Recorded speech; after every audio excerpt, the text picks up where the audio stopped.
Manolo Cattari, siamo al grande giorno, finalmente si riesce a mettere in scena te lo ricordi? Sì, un'idea. Sì, oggi è un bel momento, chiudiamo il primo ciclo di Agitamus per riaprire il secondo grande ciclo in cui verranno coinvolte 26 scuole, sono più di 1300 bambini coinvolti in tutta la Sardegna e non c'era modo più bello secondo me che introdurre la seconda stagione presentando la storia del girasole.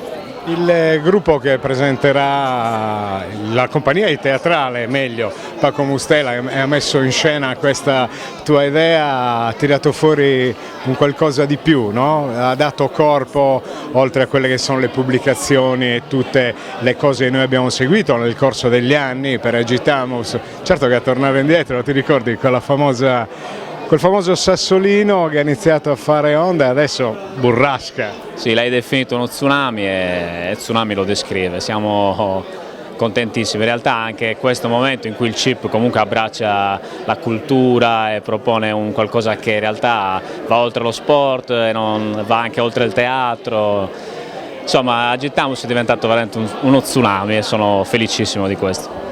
Sai che questo è uno dei tuoi figli, tu sei già papà, però questo è uno dei tuoi figli, mamma mia, adesso devi tenerlo a bada perché poi oltre confine si parla tanto di Agitamus, è un progetto che potrà essere mutuato in tante altre regioni d'Italia, è un bell'onere ma anche un onore.